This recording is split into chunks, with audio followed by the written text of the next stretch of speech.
Bonjour les Verseaux, bienvenue sur ma chaîne pour votre lecture intuitive générale du mois de mars.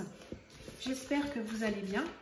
Alors quelques petites précisions de base avant de démarrer. Donc cette lecture ne va pas correspondre à tous les Verseaux. Donc si c'est le cas, n'hésitez pas à vous reporter à votre ascendant ou votre signe lunaire. D'autre part, si la vidéo vous a plu, n'hésitez pas à cliquer sur le petit pouce en l'air, à vous abonner si ce n'est pas déjà fait et à me laisser un commentaire. J'apprécie toujours de lire vos remarques. Je trouve ça bien sympathique de pouvoir échanger sur la lecture du tirage. D'autre part, pour finir, si vous êtes intéressé par une lecture personnalisée, vous avez toutes les informations nécessaires dans la barre d'outils en dessous de la vidéo pour pouvoir me contacter et ainsi connaître les modalités. Voilà, et bien écoutez, je pense que j'ai fait le tour des choses et je vous propose donc de démarrer votre lecture. Alors les Verseaux, pour ce mois de mars, j'ai l'impression que c'est que c'est un petit peu compliqué.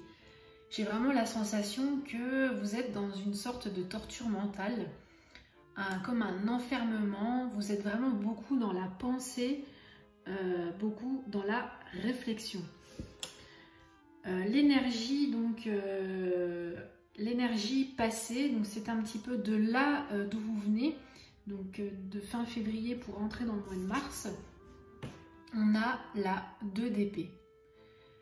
Alors la 2 d'épée, ça exprime la dualité, ça exprime le fait de peser le pour et le contre, mais ici je pense vraiment que ça symbolise le fait de devoir prendre une décision dans l'inconnu. Comme vous voyez, on a notre personnage qui a les yeux bandés et elle doit choisir entre deux options, mais sans pouvoir visuellement voir les choses, mais d'un point de vue au sens vraiment figuré du terme. C'est-à-dire que tout se passe dans le mental, tout se passe à l'intérieur, et il y a donc vraiment cette nécessité d'écouter ce qui se passe à l'intérieur de vous pour pouvoir faire un choix. C'est vraiment quelque chose qui est intellectuel et on a l'impression que c'est un petit peu un écartèlement mental. Donc là c'est un petit peu, voilà, c'est la situation de départ, c'est de là d'où vous venez. Donc on est dans une dualité. Ensuite, ce qui se passe dans votre tête, donc tout ce qui concerne les pensées, le mental, on a le chevalier de denier. Alors le chevalier de denier, ça montre le côté un petit peu instable, quelque chose qui n'est pas acquis. Donc c'est un petit peu, voilà, vous êtes un petit peu déséquilibré peut-être au niveau de vos pensées. Et ça montre une nouvelle fois la réflexion profonde. Et c'est une réflexion qui demande beaucoup de patience, qui demande beaucoup de ténacité. Et c'est une réflexion qui montre quelque part que vous êtes coincé dans une situation. Je fais notamment référence de nouveau à notre 2 d'épée. Hein, vous êtes coincé et quelque part peut-être que dans votre esprit vous ressentez une certaine forme de démotivation. Vous êtes découragé et vous avez peut-être tendance un petit peu à vous laisser abattre par rapport à ce dilemme, par rapport à cette dualité. Au niveau des émotions, du cœur, des sentiments, on a un arcane majeur et on a la tour. Alors la tour, c'est terrible dans le sens où c'est vraiment l'effondrement et tout s'écroule d'un point de vue émotionnel. Mais quelque part, en général, si on déconstruit, si quelque chose s'effondre, c'est pour mieux reconstruire par la suite.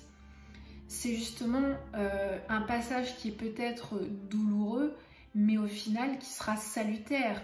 Un passage obligatoire pour passer à autre chose, à quelque chose de mieux. Et la 10 de denier, donc qui accompagne notre tour. Alors déjà, la 10, ça symbolise donc le 1, le changement de situation. Donc ça annonce quand même un nouveau cycle après l'effondrement. Mais peut-être qu'ici, comment dire, cet effondrement, il a peut-être eu lieu, il a peut-être été nécessaire à cause de désaccords, de tracas. Peut-être que vous avez ressenti une solitude émotionnelle. Ou par rapport aussi à votre foyer, à la famille, par rapport à l'amitié, mais ça peut aussi concerner le domaine professionnel. Donc, il y a encore cette notion de devoir réfléchir profondément, de devoir prendre une décision pour tout détruire et quelque part reconstruire sur de meilleures bases. Ensuite, donc, pour les choses qui viennent dans le futur, les événements à court terme, on a la 8 d'épée. Donc une fois de plus, ici, on est encore dans cet enfermement mental, dans cet immobilisme mental. Donc, c'est vrai qu'ici, on voit, et d'ailleurs la carte le symbolise, une forme d'emprisonnement, mais comme vous pouvez le voir, il y a une issue. Vous n'êtes pas enfermé, vous pouvez vous échapper. Mais la possibilité de sortie est existante, mais vous ne la voyez pas. C'est-à-dire qu'il va falloir enlever là ce bandeau qui vous empêche de voir la réalité pour pouvoir ouvrir les yeux et voir la situation d'une manière plus claire, d'une manière plus juste. J'ai vraiment la sensation qu'ici, vous vous imposez des limites à vous-même, mais au final, il n'y a pas réellement de fondement à ça. Vous vous emprisonnez un peu à vous-même à votre détriment. Donc il faudrait absolument enlever ce bandeau, vous détacher et vous voyez qu'au final devant vous, il n'y a aucun obstacle, vous pouvez vous extirper de toutes ces épées. Et le valet de bâton donc, qui accompagne notre 8 d'épée, ici ça montre le besoin, la nécessité de transformer une situation, de prendre une décision qui va entraîner des changements. C'est quand même une carte qui évoque la rapidité, c'est-à-dire que les choses arrivent un peu de manière inattendue. Et surtout, il faut surtout pas renoncer à vous battre et ni laisser aller les choses. Parce que votre énergie majeure de ce mois-ci, donc j'ai gardé l'énergie, la carte de l'énergie majeure cette fois-ci pour la fin, parce que je pense que c'est vraiment une carte majeure et une explication qui est vraiment fondamentale pour ce mois de mars. Donc là, la carte de l'arcane sans nom, donc la mort. Alors bien sûr, attention à la mort au sens figuré. Ici, c'est clairement une énergie de transformation et elle est nécessaire pour renaître. C'est-à-dire qu'il va falloir prendre une décision drastique, faire un choix pour éliminer tout ce qui n'est plus utile pour vous, pour faire un nettoyage, un balayage et supprimer tout ce qui nuit à votre évolution.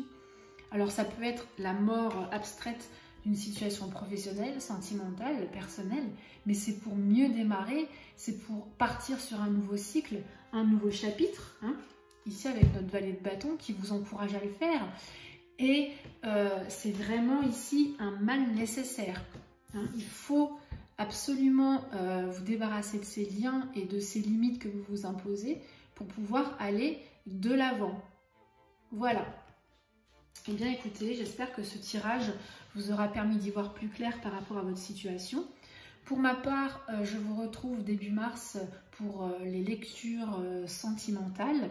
Et en attendant, je vous souhaite réellement le meilleur et je vous remercie. Voilà, à très bientôt. Ciao, ciao!